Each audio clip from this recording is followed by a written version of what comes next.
Hello everyone and welcome to my channel. For those of you who don't recognize me, hey, what's up? I'm Elise and welcome to the Ever After fam. If you want to, you can click that subscribe button down below and join the fam.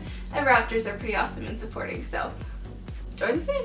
I know that recently I said there probably won't be many more Disney videos, but I was going through my phone and trying to get rid of a lot of stuff because my storage is almost full, and I found this really good list of things that you should consider or know before doing your DCP, and I thought it's already there. I already took the time and effort to put it together, so I thought that I might as well make this video and maybe it'll help someone. So we are going to be talking about 17 things that you should know and consider before doing the Disney College program. Number one is that the application process is kind of time consuming. I know whenever I applied, it was around the first round of exams for my spring school year since I was applying for fall. It took me about 3 hours to do the first initial application, and then an hour for the web-based interview, and then about 1 to 2 hours to do the phone interview, because you were supposed to have like a 30-minute time frame before and after the interview, just in case they like called you during then or one ran late or early or whatever. And that doesn't sound like a lot, but whenever you have class and work and, you know, hanging out with friends and then studying and then working out and things like that, it can take a lot of your time. Number two is being aware of your requirements for your school. So be sure to go and talk to your counselors.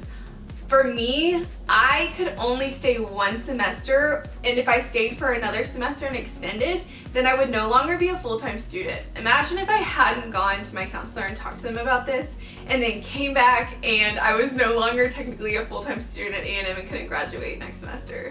I would have been devastated. So just go and talk to your counselor about the requirements. Sometimes they're able to change things around for you. A&M is pretty strict, but your school might be more flexible.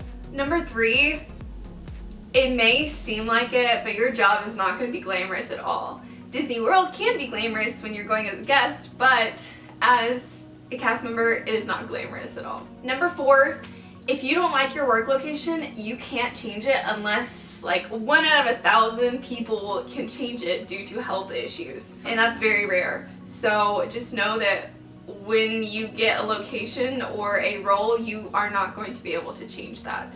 Now, every now and then you can pick up a job in another location. You have to be sure that you're trained for it and have the costume and everything, so that can be fun and like break up the monotony of your role and location.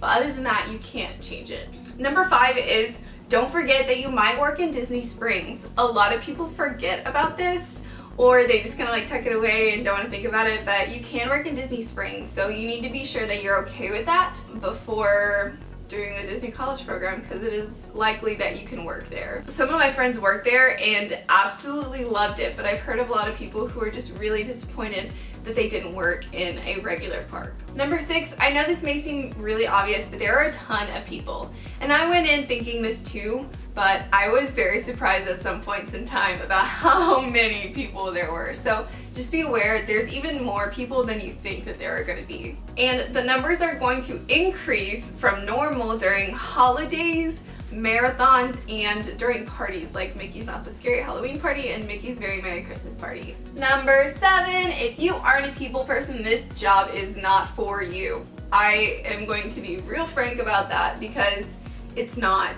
You will not enjoy yourself if you are not a people person at all. Number eight, roommates are a gamble. You can have the most incredible, amazing roommates, and you can have the worst roommates of your entire life. Now, for me and my roommates, we got along pretty well for a while, and then there was a lot of like little things that started grating on each other's nerves, and then we just kind of let that get the best of us. There were some mistakes made that just couldn't really be fixed. It sucked, and I wish it could have been different, but it wasn't. I didn't have insane roommates. Like, I was really lucky with that, but because I've heard some crazy insane stories. So just be aware, roommates are definitely a gamble. Number nine, you will likely either work a ton of overtime or just barely enough to get by, like barely any hours, like 26 to 32 hours. Rarely have I ever met someone who's worked just a solid 40 hours a week.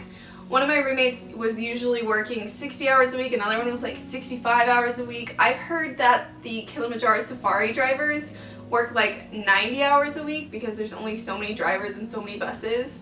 Just know that you're either gonna work a ton and not have any time to do much, or you're gonna work barely enough to like scrape by. That was me. I was an odd height for entertainment, so there were only like 5 friends that I could hang out with, whereas most people can hang out from like 8 to 10 or 12 characters. That's a lot more time that they can work, right? Well, I usually work like 26 to 32 hours a week, and a lot of people were like, oh my gosh, you have 3 or 4 days off a week. That's amazing.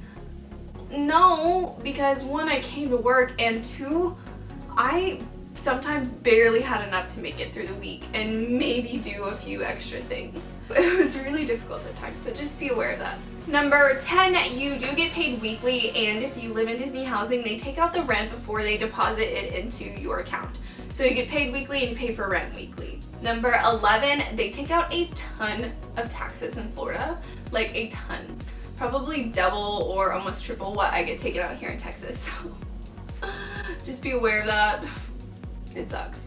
Number 12, Orlando is really expensive, and so is just Disney in general. If you want to go into the parks and eat there, and the gas to get there, and the merchandise, you just want all the merchandise, but it's expensive. Even with your discount, it can be expensive sometimes. Just be aware that living in Orlando can be pretty expensive. 13 is that commuting sucks. From Vista Way to Magic Kingdom, I had to leave about an hour early in order to get there in time, because you have to drive there and then walk to the bus place because you're likely not going to find a close parking spot.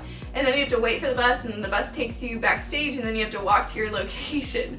The other parks were a little closer, but I mean, it was still around the same amount of time. It was a little bit faster to get home, about 45 to 35, 40 minutes to get home, but that's a lot of gas and a lot of time. So just be aware of that.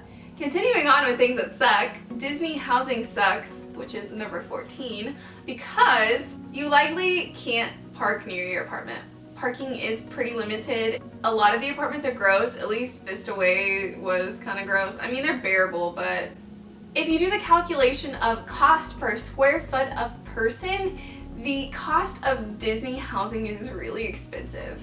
Yeah, especially for how gross it is. It can be really loud sometimes in there, like really loud. Next is there is security, which can be a good thing too, but no matter how many times a day you go by them, I mean, they never remember you, and you have to have your ID on you at all times.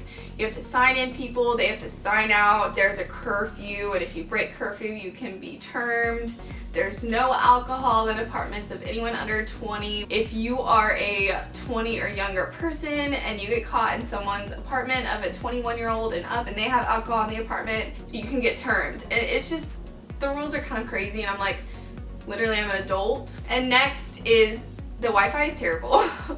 Terrible. But going into number 15, the good things about Disney housing are that you live people near your age, and they have events for you, which are really fun. You get free food, you actually pay for them in your fees, so not really free. There is a gym. It's really small, but at least you have a free gym. You have free transportation if you need it. It's not very good, but it's there if you need it. You're close to restaurants and gas stations like Wendy's and Chick-fil-A and Starbucks and stuff like that, so that can be nice. You are somewhat close to the parks compared to other apartments that are affordable. So my friends who lived off campus or whatever, even though the rent was cheaper, they definitely had to commute a little bit longer. If you don't have like furniture and cleaning supplies, living in Disney housing is great because they have a furnished apartment and you can go and borrow cleaning supplies from the housing centers, so that's a nice pro. The Chucks are there. I love the Chucks so much. They made me so happy. I don't know why, I just love the Chucks. I miss them so much. So the flip side of security is that it is safer. It can be a hassle, but it's definitely like security, so it makes you feel a little safer. And there is a pool, so if you really want a pool, you get to go and do the pools for free, so that's pretty cool. Number 16 to be aware of is that vlogging on your DCP is really time consuming and can be really difficult and stressful at times, especially if you want to actually have a following and you want to make your subscribers happy and things like that. If you want to know about vlogging on your DCP, you can check that out here. I made a video about it. I don't regret it. I wouldn't be here now if I hadn't vlogged on my DCP, and it was really fun. But yeah, it was stressful at times. And number 17, last but not least, the Disney College Program is definitely an experience of a lifetime, but it's not something that you should make a decision about immediately. You should definitely do your research. You should think about these things long and hard, but I do not regret doing the Disney College Program despite the pros and cons and highs and lows. It was an amazing experience, and I'm so glad that I got to do it. So anyway, I hope that these things helped you. Be sure to give this video a thumbs up if it does help you and you liked some of these things, because it lets other people know that, hey, this person likes it, maybe I can get some good info out of it. Maybe I'll like it too. And be sure to subscribe and join me Ever After fam. Thanks so much for watching. I love you guys so much, and I will see you in another video. Bye everyone.